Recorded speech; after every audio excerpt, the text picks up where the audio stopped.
तो दोस्तों, welcome back to my YouTube channel. इस वीडियो के माध्यम से मैं आपको दो सोलर टेक्नोलॉजीज़ के बारे में बताएंगे जिनके सोलर चार्ज कंट्रोलर हमारी मार्केट में अवेलेबल है। एक का नाम है PWM टेक्नोलॉजी और दूसरी टेक्नोलॉजी है MPPT टेक्नोलॉजी। अक्सर लोग कंफ्यूज रहते हैं कि किस टेक्नोलॉजी का सोलर चार्ज कंट्रोलर उन्हें बाई करना चाहिए और किसका नहीं। तो इस वीडियो के माध्यम से हम आपको इन दोनों टेक्नोलॉजीज़ की क्लियर कट अंडरस्टैंडिंग देंगे, जिससे आप अपना डिसीजन ले सकते हैं कि हमको PWM ख़रीदना है या MPPT चार्ज कंट्रोलर ख़रीदना है। तो इन दोनों टेक्नोलॉजीज़ को एग्जांपल के साथ समझने के लिए आपको ले चलते हैं हमारे कंप्यूटर स्क्रीन पर। तो आप लोगों को समझाने के लिए मैंने अपनी स्क्रीन पर कुछ एग्जांपल्स लिए हैं, एग्जांपल इमेजेस। तो एक सोलर पैनल की इमेज ली है और दूसरी एक सोलर चार्ज कंट्रोलर है जो PWM टेक्नोलॉजी पर आधारित है। दूसरा सोलर चार्ज कंट्रोलर है वो हमारी लेटेस्ट MPPT टेक्नोलॉजी पर आधारित है। और एक हमने एग्जांपल बैटरी का लिया है जो कि हमारी 200 AH की बैटरी है, 12 वोल्ट की, और इसे हम 20 एम्पियर से मैक्सिमम चार्ज कर सकते हैं। तो इन्हीं के माध्यम से हम समझेंगे कि PWM टेक्नोलॉजी का सोलर चार्ज कंट्रोलर कैसे काम करता है और MPPT जो टेक्नोलॉजी का सोलर चार्ज कंट्रोलर है वो किस तरीके से काम करता है। तो सपोज़ करिए कि हमारा ये सोलर चार्ज कंट्रोलर जो हमारा ये सोलर पैनल है वो 200 वाट का है। यहाँ पे हम लिख देते हैं 200 वाट्स, क्योंकि आप सभी लोगों को पता है हमारा जो सोलर पैनल है ये वेदर कंडीशंस पर डिपेंड करता है इसकी पावर आउटपुट। अगर क्लाउडी मौसम होगा तो इसका आउटपुट कुछ और होगा, और साइनी धूप वाला मौसम है तो उसका आउटपुट कुछ और होगा, कोल्ड है तो कुछ और होगा, और गर्मी है तो कुछ और होगा।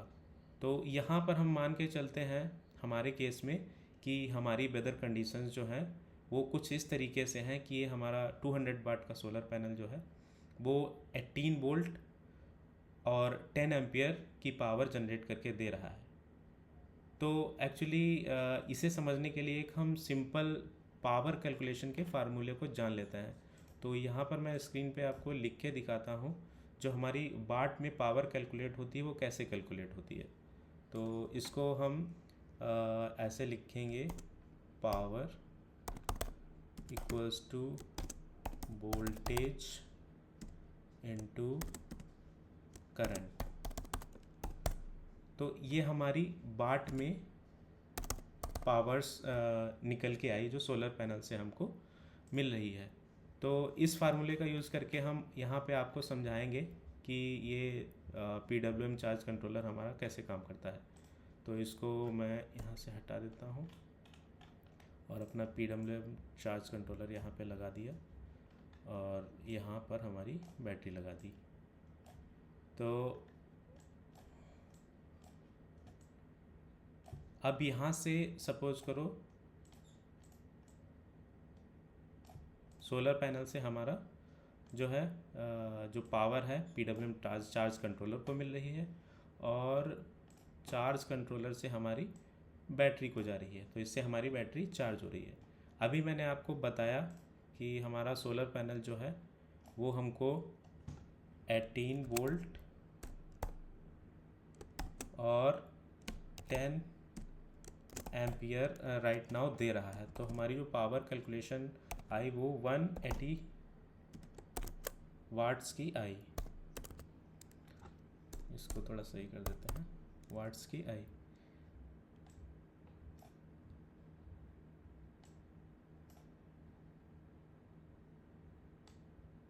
अभी हमारा जो चार्ज कंट्रोलर है जो हमने लिया है वो 12 वोल्ट की बैटरी के लिए है, यानी जो हमारा चार्ज कंट्रोलर है वो 12 वोल्ट से हमारी बैटरी को चार्ज करेगा, यानी 12 वोल्ट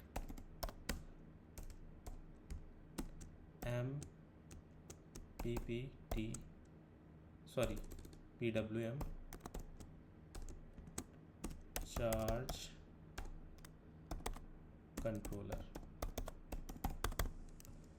तो बेसिकली ये PWM टेक्नोलॉजी का चार्ज कंट्रोलर क्या करता है कि जितनी आपकी बैटरी वोल्टेज है वो सोलर पावर को उसके हिसाब से एडजस्ट करता है।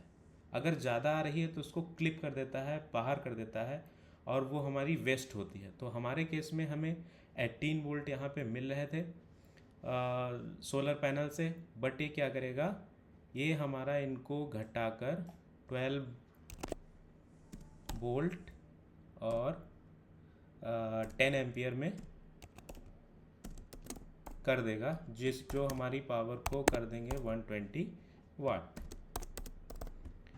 तो यहाँ पर आपने देखा कि हमारा क्लियरली जो सोलर पैनल से आने वाली पावर थी वो 180 वाट्स थी और ये घटकर 120 वाट्स रह गई। यानी यहाँ पर आप देख सकते हैं कि जो हमारा पावर लॉस है वो 60 वाट का पावर लॉस हुआ।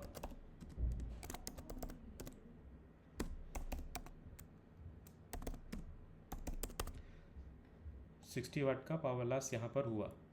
तो इसीलिए यही कारण है कि हमारी जो PWM टेक्नोलॉजी है उसकी इफ़िशियंसी MPPT टेक्नोलॉजी से लगभग 30% कम होती है, क्योंकि हमारी बैटरी यहाँ पर तो 20 एम्पियर से चार्ज हो सकती थी, लेकिन हमारा ये चार्ज कंट्रोलर जो PWM चार्ज कंट्रोलर है उसने 18 वोल्ट से हमारी वोल्टेज गिराकर 12 वोल्ट कर दी, क्योंकि हमारी बैटरी 12 वोल्ट की ही थी, और करंट को नहीं बढ़ाया, करंट को उतना ही रखा। तो हमारा जो पावर लॉस आया वो 60 वाट का आया।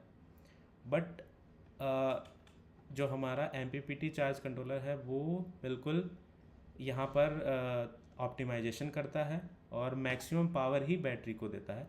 तो उसका एग्जांपल हम समझेंगे। तो इसको हम पूरा कॉपी कर लेते हैं और यहाँ पेस्ट करते हैं, और इसको ये वाले चार्ज कंट्रोलर को हम रिप्लेस कर देंगे जो हमारा MPPT चार्ज कंट्रोलर है उससे। तो ये हमारा चार्ज कंट्रोलर ही 12 वोल्ट का है, लेकिन इसकी टेक्नोलॉजी है MPPT। तो बेसिकली ये charge controller DC to DC converter का काम करता है, जिसमें पावर कांस्टेंट रहती है, पावर लॉस नहीं होता है। अगर 180 वाट आपको इनपुट दिए गए तो आउटपुट भी आपको 180 वाट ही मिलेगा। तो यहाँ पे करता क्या है, हमारे पैनल ने हमको 18 वोल्ट और 10 एम्पियर का करंट दिया, तो हमारी जो पावर आई वो 180 वाट की आई। और यहाँ पर ये क्या करेगा, वोल्टेज तो बैटरी से मैच कराने के लिए कम करेगा, 12 वोल्ट कर दिया, लेकिन साथ ही जो हमारे एक्स्ट्रा वोल्टेज थे उनको करंट में कन्वर्ट करके हमारा जो एम्पियर है वो 15 एम्पियर कर देगी। अब हमारी बैटरी जो है 10 एम्पियर से नहीं 15 एम्पियर से चार्ज होगी, जो कि बहुत ज़्यादा ही इफ़िशियंट है। और ऐसा करने पर हमारा इधर आउटपुट वाला पावर जो है वो भी 180 वाट ही रहा। तो आप देख सकते हैं कि जो सोलर पैनल से पावर आ रही थी 180 वाट की, सेम पावर हमारी 180 वाट की चार्ज कंट्रोलर से भी बैटरी को मिल रही है। इवन इसने वोल्टेज को बैटरी की वोल्टेज रेंज में पहुंचा दिया है 12 वोल्ट में, बट इसने करंट को इंक्रीज़ कर दिया। तो यहाँ पर हमारा जो पावर लॉस हुआ वो 0 हुआ। इसीलिए ये हमारा PWM टेक्नोलॉजी का जो चार्ज कंट्रोलर होता है उसकी इफ़िशियंसी 30% तक ज़्यादा होती है कंपेयर टू हमारे इस PWM सोलर चार्ज कंट्रोलर से। तो आप क्लियरली देख सकते हैं कि इफ़िशियंट तो हमारा MPPT चार्ज कंट्रोलर ही होता है। लेकिन अब हम बात करेंगे कि जो हमारा PWM चार्ज कंट्रोलर के क्या फ़ायदे हैं और MPPT चार्ज कंट्रोलर के क्या फ़ायदे हैं। देखिए, सबसे बड़ा फ़ायदा कॉस्ट का है। जो हमारा PWM चार्ज कंट्रोलर है बहुत चीप होता है, इवन विद इन 500-600 आप इसको परचेज कर सकते हैं। But in case of MPPT charge controllers ये महंगे होते हैं, इनमें लेटेस्ट टेक्नोलॉजी होती है। तो एक तो फ़ायदा ये हो गया कि ये सस्ते हैं और कोई भी आसानी से इनको लगा सकता है। दूसरा जो इसका फ़ायदा है वो ये है कि छोटे सोलर सेटअप के लिए इसको लगाने पे कोई नुकसान नहीं होता है। जैसे कि आपका पैनल आपने जो लगाया है वो 12 वोल्ट का ही है और आपकी बैटरी भी 12 वोल्ट की है, तो ऑफ कोर्स आप PWM टेक्नोलॉजी का सोलर चार्ज कंट्रोलर लगा सकते हैं, उससे आपका कोई ख़ास नुकसान नहीं होगा। बट अगर आप सोच रहे हैं कि हम अगर बड़ा सोलर सेटअप लगाते हैं जैसे 5 किलोवाट 10 किलोवाट, उस केस में आपको MPPT सोलर चार्ज कंट्रोलर ही परचेज करना चाहिए, क्योंकि इसमें क्या होगा कि आपका जब सोलर अरे होगा तो कुछ पे मान लिया क्लाउड आ गया और कुछ धूप में है अच्छी तरीके से, तो उनके वोल्टेज में फ्लक्चुएशन बहुत ज़्यादा होगा। और MPPT टेक्नोलॉजी इसी में जानी जाती है, अगर फ्लक्चुएशन है फिर भी वो आपकी बैटरी को एक कांस्टेंट पावर से चार्ज करती रहेगी। आई होप दोस्तों मेरे द्वारा दी गई जानकारी आपको क्लियरली समझ में आई होगी। अगर आपको किसी तरह का कोई कन्फ्यूज़न है इसके रिगार्डिंग तो आप कमेंट बॉक्स में ज़रूर पूछें, मैं उसका जवाब ज़रूर दूंगा। और आपको लगता है कि मेरा कंटेंट वैल्यूएबल है तो प्लीज़ मेरे चैनल को सब्सक्राइब करें और बेल आइकन दबाएं, ताकि आपको ऐसे ही इंफॉर्मेटिव वीडियो मिलते रहें। धन्यवाद।